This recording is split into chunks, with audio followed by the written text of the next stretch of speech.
Good morning students, मैं नीतू चौधरी स्वागत करती हूँ आपका अपने परिवार स्वाध्याय श्री में। तो कैसे हैं आप सभी? आई होप अच्छे ही होंगे, स्वस्थ होंगे, घर पर होंगे।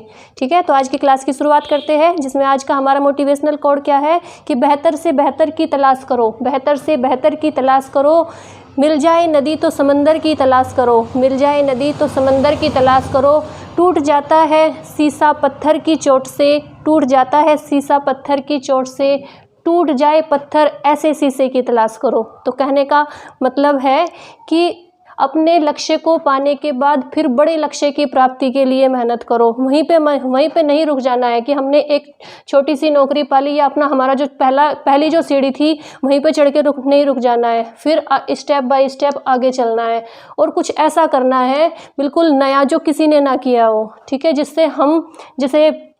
जिससे हम लोगों की नज़रों में आए, जिससे बोले कि हाँ इसने ऐसा करके दिखाया जो आज तक किसी ने नहीं किया। तो कहने का अर्थ यही है कि कुछ ऐसा करो जो सबकी नज़रों में आपको स्पेशल बना दे। ठीक है, तो आज की क्लास की शुरुआत करते हैं इसी मोटिवेशनल कोड के साथ, जिसमें हमारा चैप्टर क्या चला हुआ है, एंडोक्राइन सिस्टम यानी अंतरस्रावी तंत्र। ठीक है, एक बार हल्का सा रिवीजन कर लेते हैं। सबसे पहले हमने क्या पढ़ा था, हाइपोथैलेमस। सबसे पहले मैंने बताई थी कितनी ग्लैंड होती है एंडोक्राइन, ये होती है 9 में से 3 होती है ब्रेन में, 2 होती है गले में, 1 होती है चेस्ट में, 2 होती है एक पेनक्रियाज और एक एड्रिनल ग्लैंड जो स्टोमक में होती है, और सबसे लास्ट वाली होती है गोनाड्स यानी लैंगिक जनन ग्रंथियाँ, जो मेल और फीमेल में अलग अलग होती है। तो सबसे पहले हमने क्या पढ़ा था, हाइपोथैलेमस से हमने शुरुआत की थी, फिर हमने पिट्यूटरी ग्लैंड पढ़ा, फिर पीनियल ग्लैंड पढ़ा, फिर थायराइड ग्रंथि पढ़ा। ठीक है, कल हमने क्या पढ़ा था, लास्ट की जो क्लास थी उसमें हमारा कौन सा चला हुआ था, थायराइड ग्लैंड चला हुआ था। उसमें हमने उसे कंप्लीट किया था। उससे कौन से हार्मोन निकलते हैं, 2 हार्मोन निकलते हैं, थायरोक्सिन और कैल्सिटोनिन। थायरोक्सिन क्या करता है, आयोडीन की मात्रा को रेगुलेट करने का कार्य करता है, और कैल्सिटोनिन क्या करता है, जब हमारे ब्लड में कैल्शियम की मात्रा बहुत ज़्यादा हो जाती है तो वो वहाँ से कैल्शियम को हड्डियों में, बोन्स में ट्रांसफ़र करने का कार्य करता है। ठीक है, आज हमें क्या पढ़ना है, आज हमें पढ़ना है पैराथायराइड ग्लैंड। और इसमें थायराइड ग्लैंड में एक और चीज़ थी कि जब ये थायरोक्सिन हार्मोन कम मात्रा में निकलता है, कम मात्रा में रिलीज होता है, तो क्या होता है कि हमारे शरीर का वजन बढ़ने लगता है और सूजन आनी शुरू हो जाती है। और जब ये अधिक मात्रा में निकलता है तो क्या होता है कि शरीर का वजन कम हो जाता है और आँखों की पुतलियाँ बाहर आ जाती है। आपने देखा होगा किसी किसी की आँखें उगली हुई सी होती है, तो उसमें क्या होता है, उनमें थायरोक्सिन जो हार्मोन होता है वो अधिक मात्रा में निकलना शुरू हो जाता है, रिलीज होना शुरू हो जाता है। इस वजह से उनमें क्या होता है, उनके शरीर का वजन तो कम हो जाता है और उनकी आंखों की जो पुतलियाँ है वो बाहर आ जाती है। ठीक है, तो ये तो पूरा हो गया था थायराइड ग्लैंड। इसके बाद हम क्या पढ़ेंगे, पैराथायराइड ग्लैंड। इसका जो मैंने बताई थी संरचना वो किस तरह की बताई थी, एच के आकार की बताई थी। ठीक है, इस तरह की, कुछ इस तरह की संरचना किसकी थी, थायराइड ग्लैंड की। आज हम क्या पढ़ेंगे, पैराथायराइड।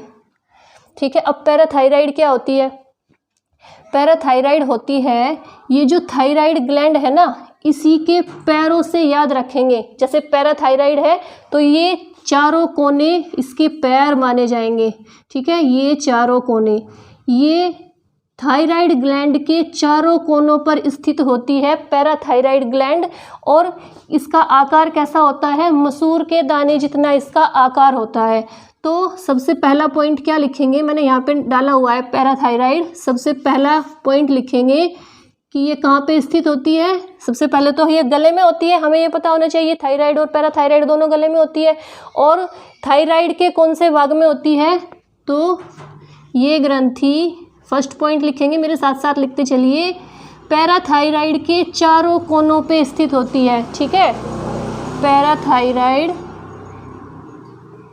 ये थायराइड ग्रंथि के जो चारों कोने होते हैं, जो पिछले वाला भाग माना जाता है, ये जो कोने होते हैं ना, ये थायराइड ग्लैंड का पिछला भाग माना जाता है। तो ये जो पैराथायराइड ग्लैंड होती है ये वहीं पे स्थित होती है और इसका आकार कितना होता है, मसूर के दाने जितना। मसूर की दाल देखी होगी ना आपने, वो छोटा सा जो मसूर का दाना होता है वही इतना सा ही इसका आकार होता है। ये ग्रंथि थायराइड के थायराइड ग्रंथि के चारों कोनों पर स्थित होती है, ठीक है, यानी पीछे की तरफ, पिछली सतह होती है ये, चारों कोनों पर होती है, ठीक है। फर्स्ट पॉइंट तो ये हो गया। सेकंड पॉइंट क्या हो गया कि इसका आकार कैसा होता है। इसका आकार मसूर के दाने के समान होता है। इस ग्रंथि का आकार, कौन सी ग्रंथि का, पैराथायराइड ग्लैंड, इस ग्रंथि का आकार मसूर के दाने के समान होता है, मसूर के दाने के समान। और मटर के दाने के समान किसका आकार होता है, मसूर के दाने के समान होता है। मटर के दाने के समान जिसका आकार होता है उस ग्लैंड का नाम आप मुझे कमेंट बॉक्स में लिख के बताएंगे। मैं पढ़ा चुकी हूँ, मैंने बताया था आपको, समान होता है, ठीक है। तीसरा कार्य क्या होता है, तीसरा पॉइंट क्या होता है पैराथायराइड ग्लैंड का, कि ये एक ही हार्मोन बनाती है। ये जो थायराइड ग्लैंड थी ये कितने हार्मोन बना रही थी, ये 2 रिलीज कर रही थी, थायरोक्सिन और कैल्सिटोनिन। जो पैराथायराइड है वो कितने हार्मोन बनाती है, ये एक ही हार्मोन बनाती है, एक ही हार्मोन रिलीज करती है और उसका नाम क्या है, पैराथायरोक्सी हार्मोन, ठीक है। एक ही हार्मोन निकालती है, कौन सा, पैराथायरॉक्सिन, पैराथायरॉक्सिन हार्मोन, ठीक है, हार्मोन। इसे हिंदी में भी यही बोलेंगे, पैराथायरॉक्सिन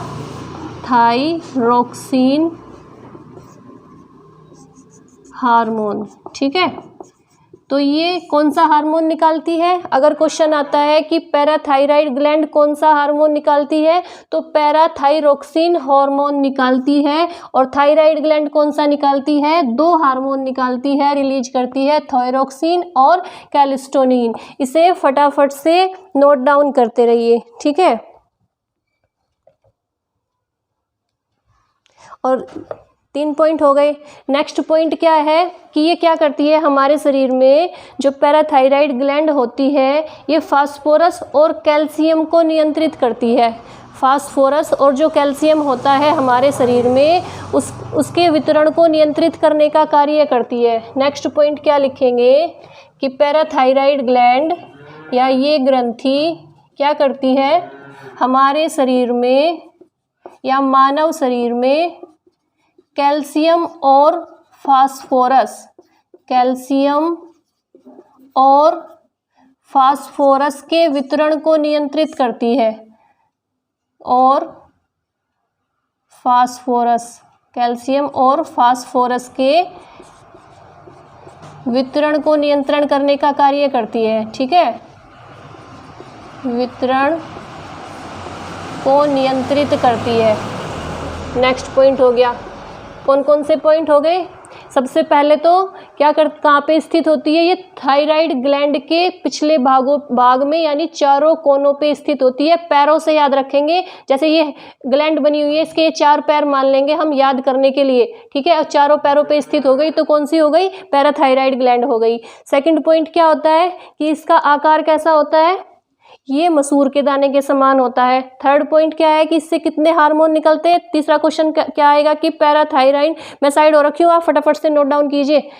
फिर नेक्स्ट पॉइंट आएगा कि इससे कितने हार्मोन निकलते हैं, एक ही हार्मोन निकलता है, कौन सा, पैराथायरॉक्सिन हार्मोन, ठीक है। और फिर नेक्स्ट क्या है कि हमारे शरीर में क्या करती है कि कैल्शियम और फास्फोरस के वितरण को नियंत्रित करने का कार्य करती है।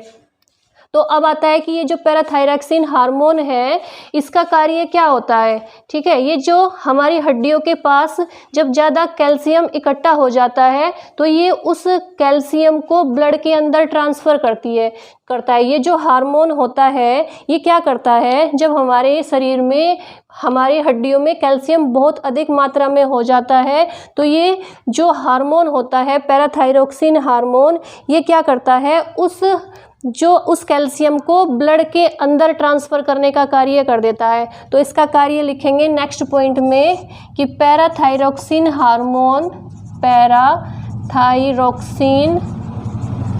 हार्मोन क्या कार्य क्या होता है? हार्मोन शरीर में क्या करता है?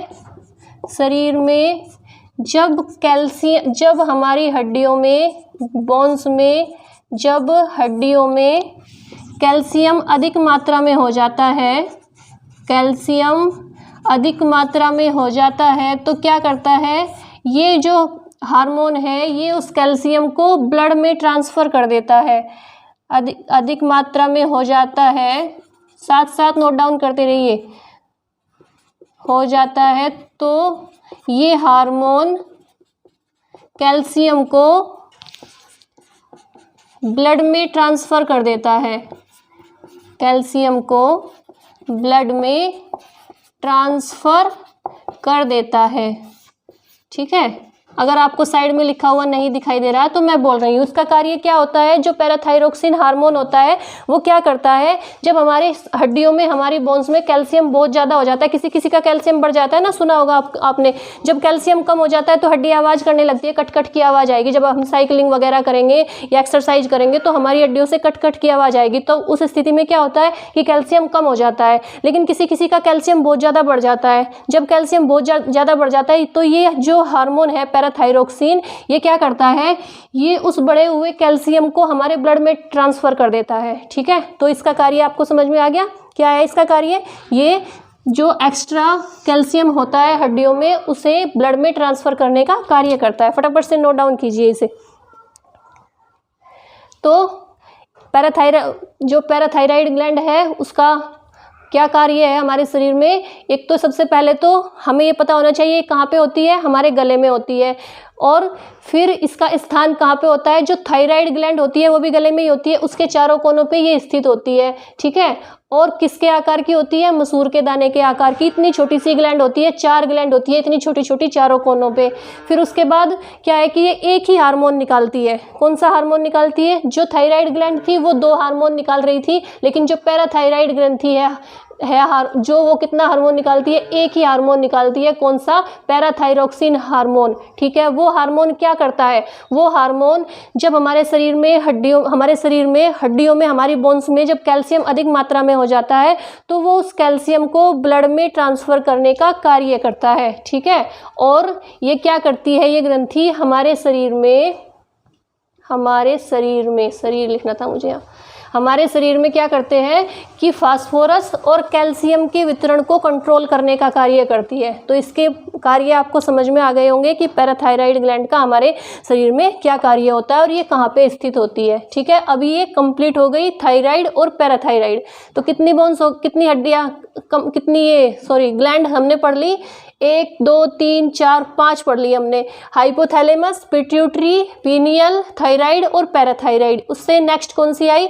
Thymus gland. अब हम नेक्स्ट जो पढ़ेंगे वो पढ़ेंगे थाइमस ग्लैंड। इसे थाइमस ग्रंथि ही बोलते हैं। ठीक है, ये कहाँ पे होती है? ये हमारी चेस्ट में होती है, यानी छाती में होती है। तो ये कितने हार्मोन बनाती है? ये भी एक ही हार्मोन निकालती है। उस हार्मोन को क्या बोलते हैं? थाइमोसिन हार्मोन बोलते हैं। जो थाइमस ग्लैंड होती है वो कहाँ पे होती है? हमारी चेस्ट में होती है। और वो कितने हार्मोन रिलीज करती है? एक ही हार्मोन रिलीज करती है। लेकिन ये इस हार्मोन का कार्य क्या होता है? पहले इसका एक पॉइंट लिख लेते हैं, फर्स्ट पॉइंट, कि ये ग्रंथि एक ही हार्मोन निकालती है। एक हार्मोन निकालती है। कौन सा? थाइमोसिन निकालती है। कौन सा? ये मैंने नाम लिखा हुआ है यहाँ पे। उस हार्मोन का नाम क्या है? थाइमोसिन। ठीक है, ये थाइमोसिन जो हार्मोन होता है ये क्या, इसका कार्य क्या होता है? मैंने आपको जब ब्लड पढ़ाया था तो मैंने उसमें आपको वाइट ब्लड सेल्स पढ़ाई थी। ठीक है, 3 ब्लड में जो मैंने red blood cells, white blood cells और प्लेटलेट्स 3 पढ़ाई थी। वाइट ब्लड सेल्स को क्या बोला जाता है? फाइटर सेल्स बोला जाता है। फाइटर सेल्स का मतलब क्या है कि जो हमारे शरीर में जो बेकार पदार्थ होते हैं वो उन्हें मारने का कार्य करती है। ठीक है, मैंने फिर उसके टाइप्स बताए थे आपको, इसके WBC के। उसमें एक टाइप था लिम्फोसाइट के बारे में मैंने बताया था। तो जो लिम्फोसाइट होता है उसके भी 2 टाइप होते हैं। जो लिम्फोसाइट होता है WBC में, लिम्फोसाइट लिम्फोसाइट, उसके कितने प्रकार, वो कितने प्रकार का होता है, वो भी 2 का होता है, बी लिम्फोसाइट और टी लिम्फोसाइट। तो ये जो हार्मोन है थाइमोसिन, ये क्या करता है कि जब जो ब्लड होता है, ये कहाँ से बन के आता है, ये बोन मैरो से बन के आते हैं। जो लिम्फोसाइट होते हैं बोन मैरो यानी अस्थि मज्जा में इनका निर्माण होता है, ये वहाँ से बन के आते हैं, ठीक है। और क्या करते हैं कि जब ये हम इस थाइमो वहाँ से अस्थि मज्जा से बनने के बाद जब ये हमारे शरीर में इस हार्मोन में मिल जाते हैं, थाइमोसिन हार्मोन में आकर मिल जाते हैं, मतलब इस ब्लड में घुलकर आते हैं। और ब्लड में घुलने के बाद क्या होता है कि थाइमोसिन जो हार्मोन है उसके पास आते हैं। जब ये बी और टी जो लिम्फोसाइट होते हैं, ये लिम्फोसाइट के 2 प्रकार होते हैं, जब ये क्या करते हैं ब्लड में घुलकर हमारे शरीर में प्रवेश करते हैं तो कौन से हार्मोन्स के पास आते हैं, थाइमोसिन हार्मोन के पास आते हैं। और ये थाइमोसिन हार्मोन क्या करता है, ये इन दोनों बी और टी लिम्फोसाइट को मैच्योर करने का कार्य करता है, यानी इनका विकास करने का कार्य करता है, डेवलप करने का कार्य करता है। तो इसका मुख्य कार्य क्या हो गया, थाइमोसिन हार्मोन का बी और टी लिम्फोसाइट को मैच्योर करना, ठीक है। तो इसका कार्य क्या लिखेंगे, सेकंड पॉइंट कि थाइमोसिन हार्मोन, थाइमोसिन, ये नाम बड़े अजीब है, आप लोगों को थोड़े टफ लगते होंगे, लेकिन भाई क्वेश्चन आते हैं एग्जाम में आते हैं तो याद तो करने पड़ेंगे। इन्हें इंग्लिश में भी थाइमोसिन ही बोलेंगे और हिंदी में भी थाइमोसिन ही बोलेंगे।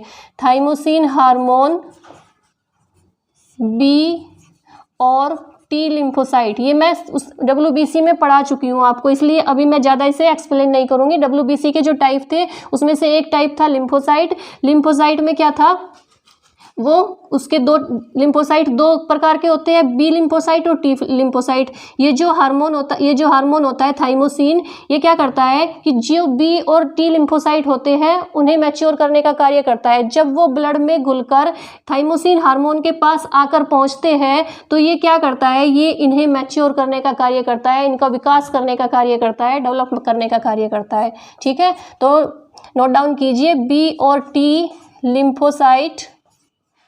लिम्फोसाइट को मैच्योर करने का कार्य करता है, मैच्योर करने का कार्य करता है या डेवलप करने का कार्य करता है, ठीक है।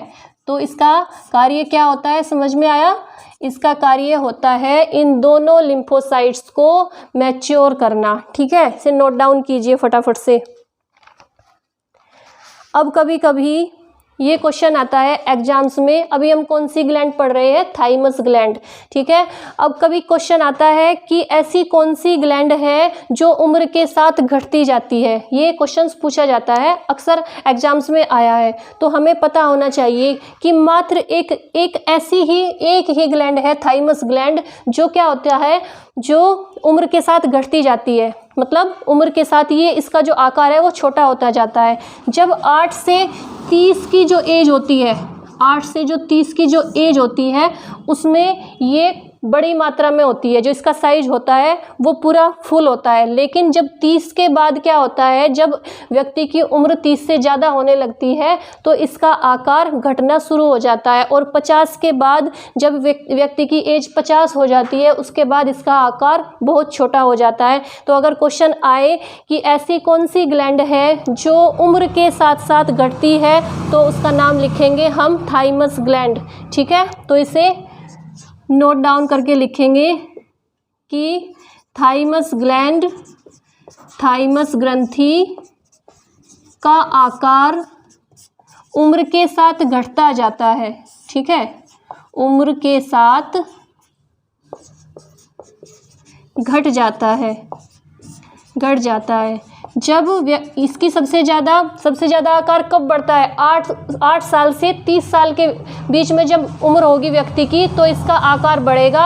और जब 30 के बाद उम्र होनी शुरू हो जाएगी तो इसका आकार घटना शुरू हो जाएगा। और 50 के बाद इसका आकार बहुत छोटा हो जाता है। इसलिए अगर क्वेश्चन आए कि ऐसी कौन सी ग्लैंड है जिसका आकार एज के साथ घटता जाता है तो हम लिखेंगे थाइमस ग्लैंड, ठीक है। तो अभी एक बार इन दोनों का रिवीजन कर लेते हैं।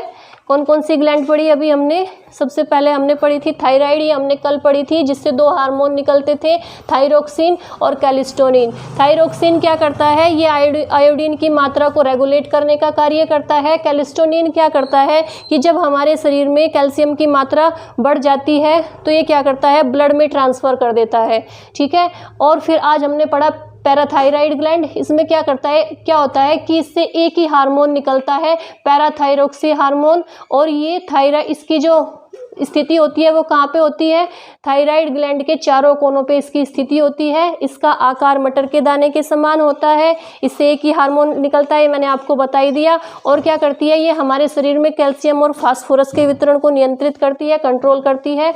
और जो पैराथायरॉक्सिन हार्मोन होता है वो क्या करता है कि जब हमारे शरीर में हड्डियों में कैल्शियम अधिक हो जाता है, तो ये अधिक मात्रा में हो जाता है, तो ये हार्मोन को ब्लड में ट्रांसफ़र कर देता है, ठीक है।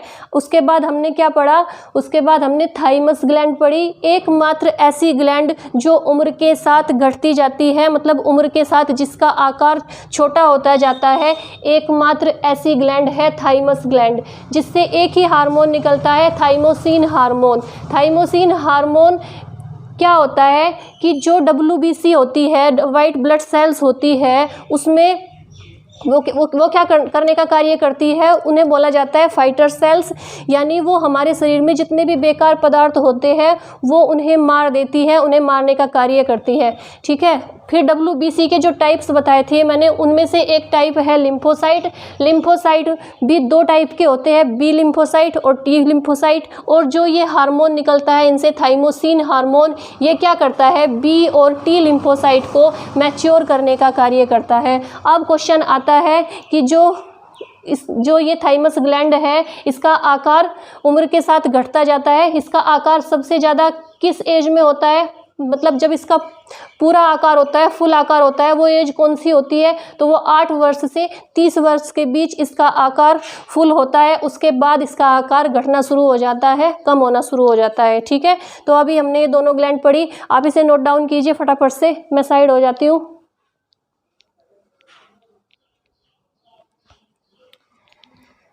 ठीक है, तो अब इसके बाद कौन सी ग्लैंड आती है? पैनक्रियाज। पैनक्रियाज मैं आपको पहले भी पढ़ा चुकी हूँ।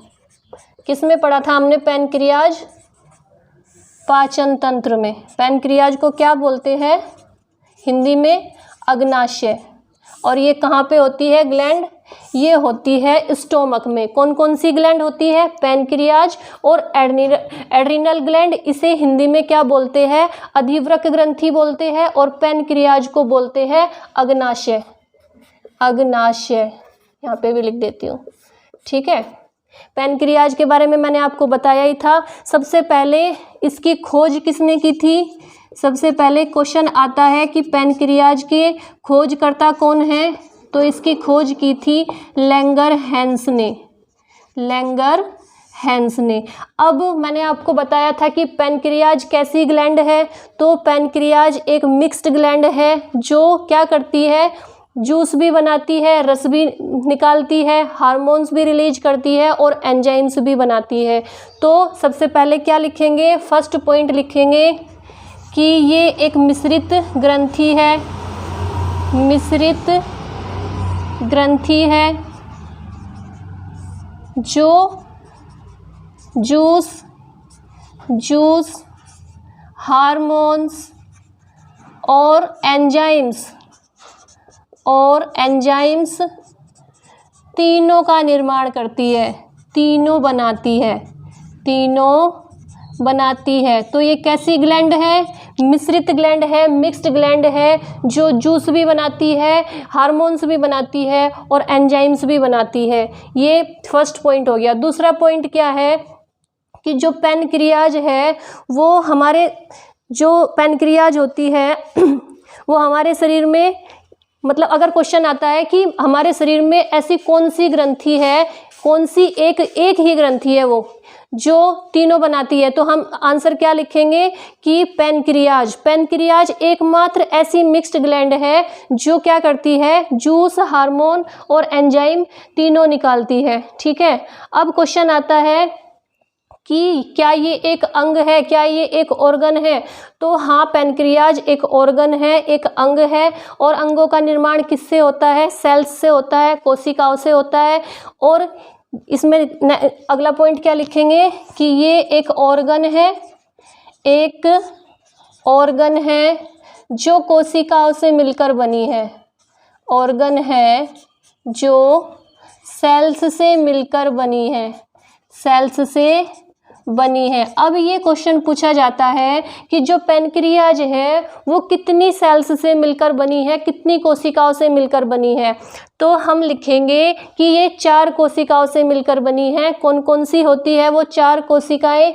मैं इसे यहाँ से रफ कर देती हूँ।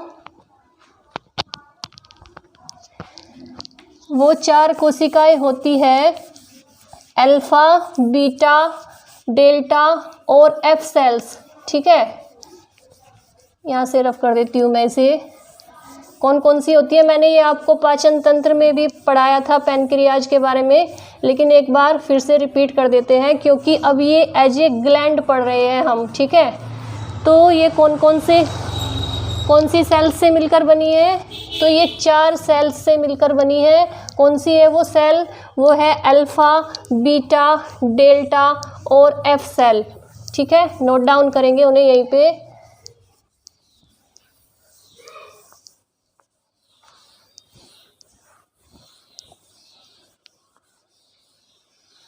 ठीक है, मेरे साथ साथ लिखते रहिए आप लोग। कौन सी है वो सेल जिससे पैनक्रियाज या अग्नाशय बना है? 4 सेल है, अल्फा, बीटा, डेल्टा और एफ सेल। इसे बोलते हैं लास्ट वाली को एफ सेल। अब क्वेश्चन आता है कि इन चारों में सबसे ज़्यादा कौन सी होती है? सबसे ज़्यादा अल्फा, बीटा, डेल्टा और एफ सेल में सबसे ज़्यादा मात्रा किसकी होती है?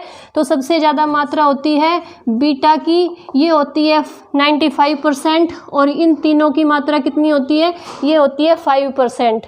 ठीक है, इसके बाद क्वेश्चन पूछा जाता है कि जो अल्फा इनमें से कौन सी ऐसी कोशिकाएं हैं जो हार्मोन्स निकालती है, हार्मोन्स रिलीज करती है, और कौन सी ऐसी कोशिकाएं हैं जो एंजाइम्स और जूस बनाती है?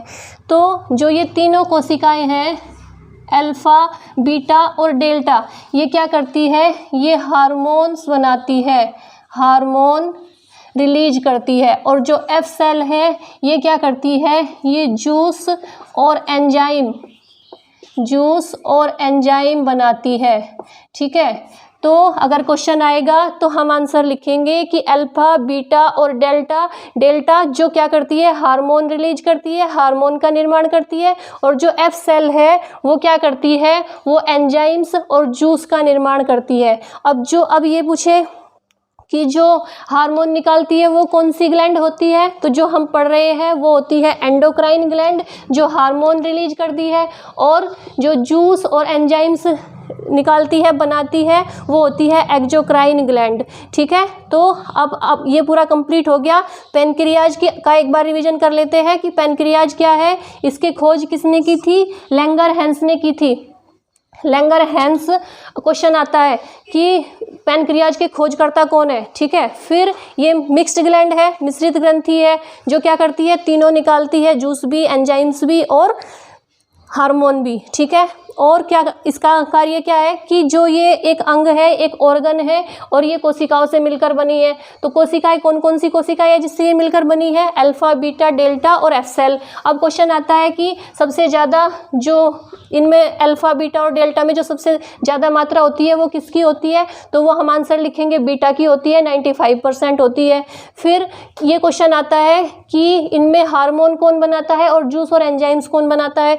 तो ये तीनों मिलके क्या बनाती है? हार्मोन बनाती है, अल्फा, बीटा और डेल्टा। और जो एफ सेल होती है वो क्या करती है? जूस और एंजाइम्स बनाती है। तो हार्मोन निकालने वाली जो ग्रंथि होती है वो होती है एंडोक्राइन ग्लैंड यानी अंतरस्रावी ग्रंथियाँ। और जो जूस और एंजाइम्स बनाने वाली जो ग्लैंड होती है वो कौन सी होती है? एक्सोक्राइन ग्लैंड यानी बहिर्स्रावी ग्रंथियाँ।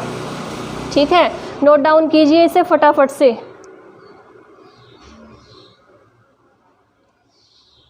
कभी कभी ये भी क्वेश्चन आता है कि ये जो 4 सेल्स हैं इन्हें क्या बोलते हैं, इन्हें अल्फा, बीटा, डेल्टा और एफ सेल को का दूसरा नाम क्या है, इन्हें क्या बोला जाता है? तो इन्हें बोला जाता है आइसलेट्स ऑफ लैंगरहैंस भी बोला जाता है। लैंगरहैंस इसलिए क्योंकि इसकी खोज की थी लैंगरहैंस ने, तो यहाँ पे लिख देते हैं कि इन्हें क्या बोला जाता है? Islets of Langerhans. Langerhans Hindi में क्या बोलेंगे? अग्नाशयिक दीपिकाएं। अग्नाशयिक, एक सेकंड, हिंदी में बोलेंगे इन्हें आइसलेट्स ऑफ लैंगरहैंस को क्या बोलेंगे? अग्नाशयिक द्वीपिकाएं। इनके जो नाम होते हैं ना वो इंग्लिश में ही ज़्यादा अच्छे हैं, हिंदी में ज़्यादा टफ होते हैं, इंग्लिश से ज़्यादा टफ होते हैं, हिंदी में याद भी नहीं होते, तो वो इंग्लिश में ही ज़्यादा अच्छे होते हैं, वो आसानी से याद हो जाते हैं। तो अगर क्वेश्चन आए कि ये जो सेल्स होती है अल्फा, बीटा, डेल्टा और एफ सेल, इनका दूसरा नाम क्या है, इन्हें चारों को मिलाकर क्या नाम दिया गया है? तो इन्हें नाम दिया गया है आइसलेट्स ऑफ लैंगरहैंस यानी अग्नाशयिक द्वीपिकाएं। ठीक है, तो ये पूरा कंप्लीट हो चुका है। क्या क्या पढ़ा अभी हमने थाइमस ग्लैंड पढ़ी, पैराथायराइड पढ़ी और पैनक्रियाज पढ़ी। अभी कल हम क्या पढ़ेंगे? एड्रिनल ग्लैंड पढ़ेंगे, जिसे हिंदी में बोलते हैं अधिवृक्क ग्रंथि। इसके और भी बहुत सारे नाम हैं जिन्हें हम अलग अलग डिफाइन करेंगे कि इसके जो अलग अलग नाम हैं वो क्यों अलग अलग नाम पड़े हैं। ठीक है, तो आज के लिए इतना ही रखेंगे। कल हमारी अभी 2 ग्लैंड बची हुई है, एड्रिनल और ये गोनाड्स सबसे लास्ट वाली, इसे हम कल की क्लास में कंप्लीट करेंगे, तब हमारा पूरा एंडोक्राइन सिस्टम कंप्लीट हो जाएगा। उसके बाद वन लाइनर क्वेश्चन, जैसे मैं हर चैप्टर के बाद लेके आती हूँ वन लाइनर क्वेश्चन, तो उसके बाद लेके आएंगे। ठीक है, आज की क्लास के लिए इतना ही रखेंगे। और जैसे मैं डेली बोलती हूँ, आज भी मुझे यही बोलना है कि प्लीज़ ज़्यादा से ज़्यादा लाइक, शेयर और सब्सक्राइब कीजिए, वीडियो को फैलाइए। आजकल आपका रेस्पॉन्स अच्छा नहीं मिल रहा है, मैं देख रही हूँ बच्चे इसमें इंटरेस्ट नहीं ले रहे।